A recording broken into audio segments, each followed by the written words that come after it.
বিসমিল্লাহির রহমানির রহিম। যারা আমার সঙ্গে আছেন সবাইকে আসসালামু আলাইকুম। আজকে দেখতেই পাচ্ছেন টাটকা টাটকা বাজার, টাটকা মাছ, টাটকা সবজি। তো এটা অবশ্যই গ্রামের জিনিস।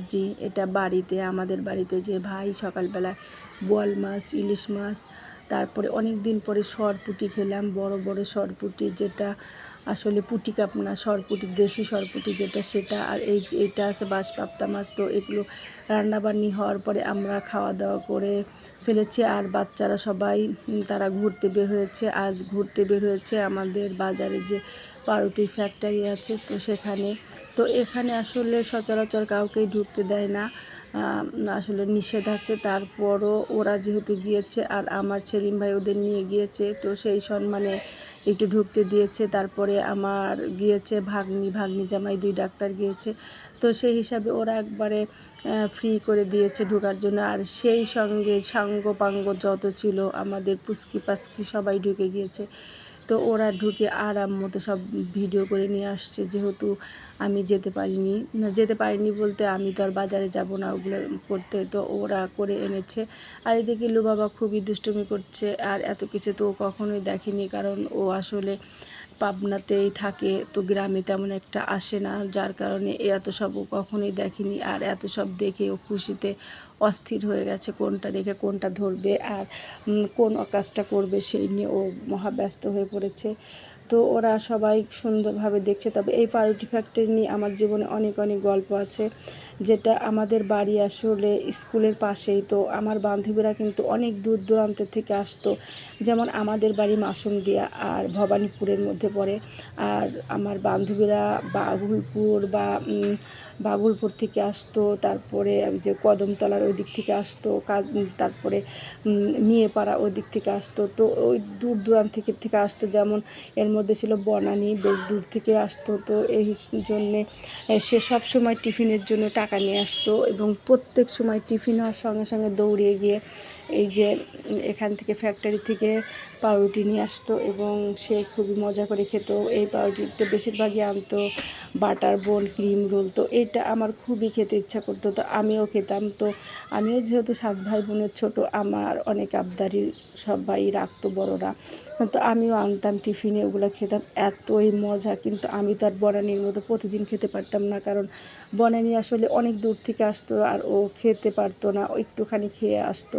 আর আমার তো বাড়ির পাশেই যেহেতু স্কুল, তো দৌড়ে টিফিনের সময় বাসা থেকে গরম ভাত খেয়ে আবার দৌড়ে চলে আসতে পারতাম। তো সেই হতো প্রতিদিন তো আর টিফিন খাওয়া যায় না। তখন মনে হতো বনানীর জীবনটাই অনেক ভালো, কারণ বনানী যখন ইচ্ছা তখন টিফিন খাচ্ছে আর আমরা এটা খেতে পারছি না। তো এই ফ্যাক্টরি থেকে দেখেন আমার ভাই এবার অনেক জিনিস কিনেছে, এর মধ্যে আমার ভাগ্নি জামাই ভাগ্নি ওরাও কিনেছে। তো আর এই ফ্যাক্টরি নিয়ে আরেকটা গল্প, সেটা হচ্ছে যখন আমি এসএসসি পরীক্ষা দিব বা 9-10-এ পড়ি, তো মাশাআল্লাহ রেজাল্ট অনেক ভালো করে করতাম সবসময় বরাবরই।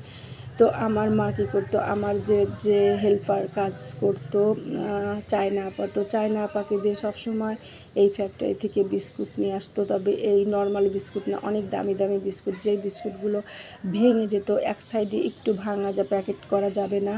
তো এমন এমন বিস্কুট নিয়ে আসতো। আর এক প্যাকেটে কিন্তু একই রকম বিস্কুট থাকতো না, ধরেন এক প্যাকেটে 5-7 রকমের বিস্কুট থাকতো। তো এইরকম এরকম বিস্কুট নিয়ে আসতো। আর আমি যেহেতু সকালবেলা উঠে পড়াশোনা করব, তো ওই বিস্কুটটা খেয়ে পানি খেয়ে পড়তে বসবো, এই জন্য। তো এই বিস্কুটটা তখন অনেক টেস্ট লাগতো আসলে, তখন মুখে মনে হয় স্বাদ বেশিই ছিল। তো আর এখন আসলে ওইভাবে স্বাদ পাই না, আর বিস্কুট আমার এখন একটুও পছন্দ হয় না। আর ক্রিম রোল এই যে এরা কিনে নিয়ে আসছিল, তো এটা কিন্তু সবাই খাচ্ছিল খুব মজা করে, বাচ্চারা বিশেষ করে। আমার একটুও খেতে মন চাচ্ছিল না, কারণ ক্রিম রোল আগে আমার এত বেশি পছন্দ ছিল ক্রিম রোল, আর সেই ক্রিম রোল এখন আসলে মুখেও তুলতে ইচ্ছা করে না। আসলে সব বিষয়ে বয়সেরও ব্যাপার, আর হচ্ছে মন মানসিকতারও ব্যাপার। আসলে সব সময় সব জিনিস ঠিক থাকে না। যেমন ছোটোবেলায় যখন ঈদে কাপড় চোপড় আনতাম বা পরতাম, এক জামা কেনার পর 10 বার 20 বার দিনে খুলে দেখতাম, আবার খাটের নিচে ট্রাঙ্কের মধ্যে ঢুকিয়ে রাখতাম, কেউ যেন না দেখতে পারে। কিন্তু এখন আর সেই দিন নেই। এখন আর ঈদের জামা যখন ও দেয়, তখন সেটা আমি সুন্দর করে ওই আলমারিতে রেখে দিই। দেখা যাচ্ছে 1 বছর 1.5 বছর পরে সেই জামাটা বানানো হচ্ছে। আর সেই জামা পরতেও কোনো মজা লাগে না। তো আর ঈদের দিনে বা ছোটোবেলায় যখন আমাদের নতুন একটা জামা বানানো হতো, তখন আসলে সেই জামাটা পরে মাটিতে কখনোই বসতাম না যে ময়লা লেগে যাবে। দু একদিন সেই জামার খুবই কদর করতাম, আর এখন সেই দিন আসলে নেই। তো এ কারণে আমি মাঝে সাঝে সবসময় না, বাচ্চাদের একটু মাঝে মাঝে ওদের আবদারটা রাখার চেষ্টা করি।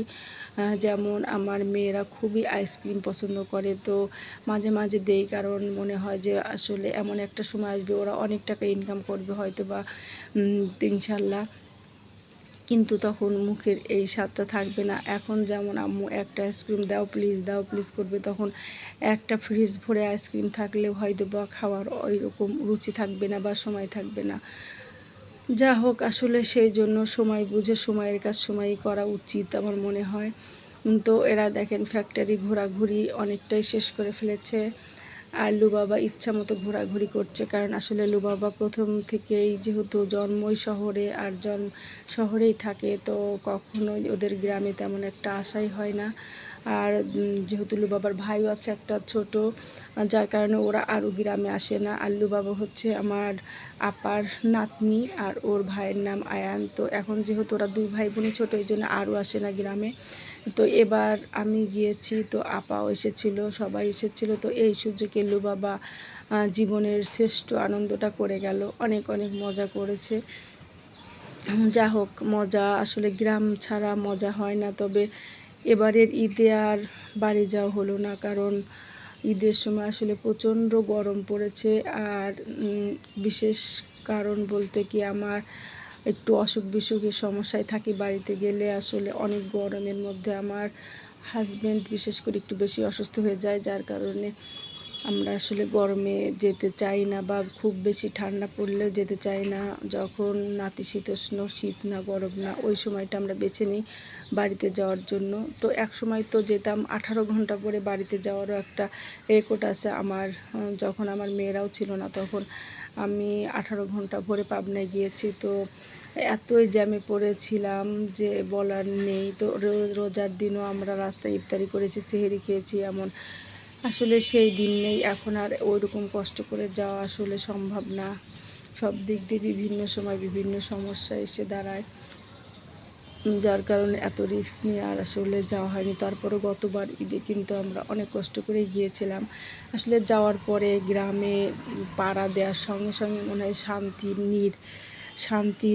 শান্তির মানে রহমতের বাতাস বইতে থাকে। আর তখন কোনো কষ্ট আসলে আর মনে থাকে না, অসম্ভব ভালো লাগে।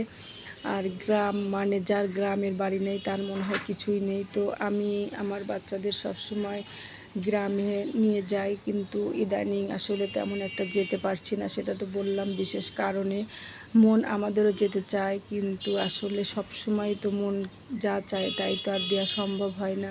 অনেক সময় ধৈর্য ধরে থাকতেও হয়। তো আসলে কষ্টও লাগে। আমরা ছোটোবেলায় যতটা আনন্দ করেছি, বাচ্চারা কিন্তু ততটা কিছুই পাচ্ছে না, কারণ ওরা চার দেয়ালের মধ্যে স্কুল, কোচিং এটার মধ্যেই বন্দি থাকে। ওরা আসলে ঘুরতে ফিরতে বা বেড়াতে পারে না।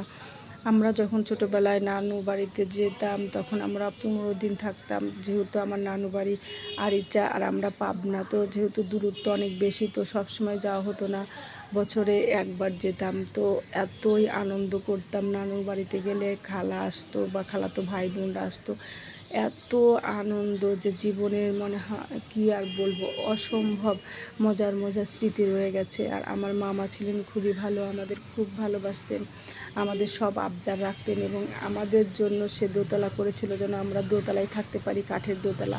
তার ভাগনারা যা কাঠের দোতলায় থাকবে।